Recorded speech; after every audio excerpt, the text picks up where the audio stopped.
बड़े सगीर में दीनी निसाब की तारीख के इस सफ़र में खुशामदीद।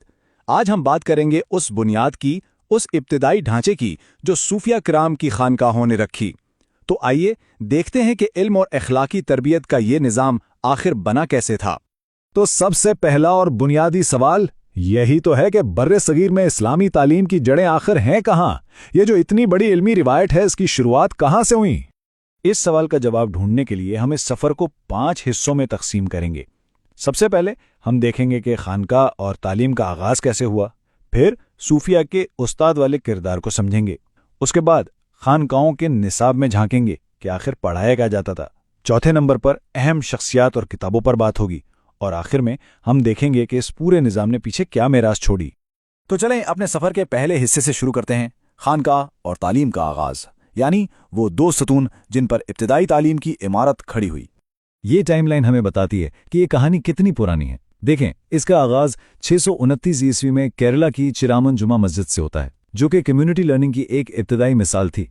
फिर 712 में जब सिंध फतह हुआ तो देवल और मुल्तान में बाकायदा तालीमी हल्के कायम हुए, और बात यहाँ रुकी नहीं। 10वीं सदी आते आते तो सिंध और जनूबी पंजाब में फ़िक़्ह जैसे आला मज़ामीन के लिए बाकायदा मदारिस बन चुके थे। और इस पूरे निज़ाम का जो दिल था वो थी खानका। अब खानका को सिर्फ एक रूहानी जगह मत समझें, ये इससे कहीं बढ़कर थी। ये एक ऐसा मुतहर्रिक इदारा था, एक ऐसा इंस्टीट्यूशन जहां इल्म भी मिलता था और रूह की तरबियत भी होती थी, दोनों साथ साथ। उस दौर की तालीम को हम 2 लेवल्स पर देख सकते हैं। एक थी इब्तिदाई सतह, जिसे मकतब कहते थे। यहाँ बच्चों को बस पढ़ना लिखना सिखाया जाता था और कुरान पाक हिफ्ज़ कराया जाता था। और फिर आती थी अगली, यानी एडवांस्ड सतह, जो थी खानका या मदरसा। ये हायर एजुकेशन के सेंटर्स थे, जहाँ फ़िक़्ह, तफसीर, मंतक, ग्रामर यानी कि उस दौर के पेचीदा उलूम पढ़ाए जाते थे। अब आते हैं उन लोगों की तरफ जो इस निज़ाम की असल जान थे, सूफिया किराम, जो सिर्फ रूहानी पेशवा ही नहीं थे बल्कि कमाल के उस्ताद और माहिर तालीम भी थे। चलें उनके इस किरदार को ज़रा करीब से देखते हैं। मोइनुद्दीन चिश्ती, निज़ामुद्दीन औलिया या फिर दाता गंज बख्श, इन अजीम हस्तियों को हम अक्सर रूहानी पेशवाओं के तौर पर ही जानते हैं, ठीक है ना? लेकिन इनकी एक और बहुत बड़ी शनाख्त ये थी कि ये नामवर मुअल्लिम भी थे। उन्होंने ऐसे तालीमी मराकज़ कायम किए जहां से इल्म की रोशनी पूरे बर्रे सगीर में फैली। और उनका मकसद क्या था? शेख अब्दुल हक मुहद्दिस दहलवी के मुताबिक उस दौर में तालीम का बुनियादी मकसद सिर्फ किताबें पढ़ा देना नहीं था, बल्कि एक ऐसी दीनी और अखलाकी तरबियत देना था जिससे एक बेहतर इंसान तैयार हो। असल फोकस किरदार साजी पर था। अच्छा, तो सवाल ये पैदा होता है कि इन खानकाओं में आखिर पढ़ाया क्या जाता था, इनका निसाब कैसा था? आइए ज़रा उसको देखते हैं कि वहाँ इल्म और अखलाक को कैसे एक लड़ी में पिरोया जाता था। शेख निज़ामुद्दीन औलिया का ये कौल इस दौर की तालीमी सोच की पूरी कहानी बयान कर देता है। वो फरमाते थे, इल्म एक बहुत ही मुअज़्ज़ज़ काम है जो खुद अपनी जगह एक मकसद है। इसे रोज़ी कमाने का ज़रिया नहीं बनाया जा सकता। सोचें कितना गहरा नज़रिया है, इल्म बराए इल्म, ना कि इल्म बराए दौलत। खानेकाही निसाब की सबसे ख़ास बात उसका तवाज़ुन था।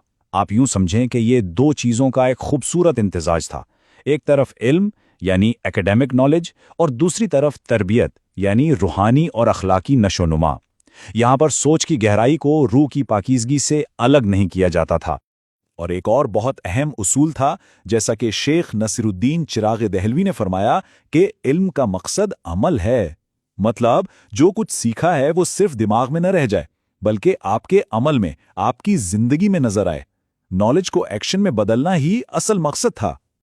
तो चलें अब ज़रा तफसील में जाते हैं और देखते हैं कि इस जामे निसाब में कौन कौन से मज़ामीन थे और कौन सी किताबें पढ़ाई जाती थीं।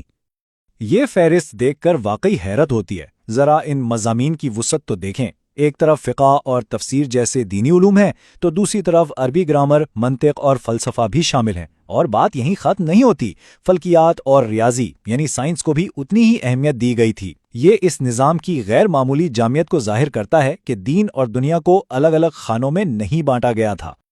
अच्छा, इन तमाम उलूम पर महारत हासिल करने के लिए 2 ज़बानें सीखना बहुत ज़रूरी था, अरबी और फ़ारसी।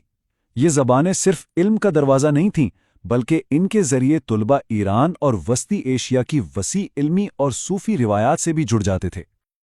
और अब हम पहुंचे हैं अपने आखिरी हिस्से की तरफ। آئیے دیکھتے ہیں کہ اس شاندار تعلیمی نظام نے بر صغیر پر آخر کیا پائیدار نقوش چھوڑے۔ اس پورے نظام کی ترقی کو ہم 4 قدموں میں سمجھ سکتے ہیں۔ سب سے پہلے بنیاد رکھی گئی مقامی مسجدوں میں، جہاں ابتدائی تعلیم دی جاتی تھی۔ پھر دوسرا مرحلہ آیا جب خانقاہی نظام ابھرا، جس نے روحانی تربیت کو اعلیٰ تعلیم کے ساتھ ملا دیا۔ تیسرے قدم پر یہی ماڈل آگے چل کر باقاعدہ مدرسہ سسٹم کی بنیاد بنا، اور ان سب میں جو سب سے خاص بات تھی وہ تھا استاد اور شاگرد کا گہرا ذاتی رشتہ، جو اس روایت کی پہچان بن گیا۔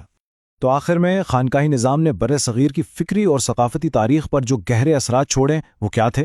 ان میں سب سے اہم تھا استاد اور شاگرد کا دلی تعلق۔ پھر تعلیم کو صرف معلومات کا ذخیرہ نہیں بلکہ اخلاقی اصلاح کا ذریعہ سمجھا گیا۔ تیسرا، مقامی زبانوں کے ذریعے لوگوں تک پیغام پہنچایا گیا، جس سے ثقافتی ہم آہنگی پیدا ہوئی۔ اور سب سے بڑھ کر اس نظام نے آنے والے تمام تعلیمی نظاموں کے لیے ایک مضبوط بنیاد فراہم کی۔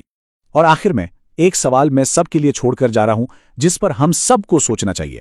آج کا جو ہمارا جدید تعلیمی نظام ہے، وہ خانقاہی روایت کے اس اخلاقی اور دلی تربیت سے کیا سیکھ سکتا ہے؟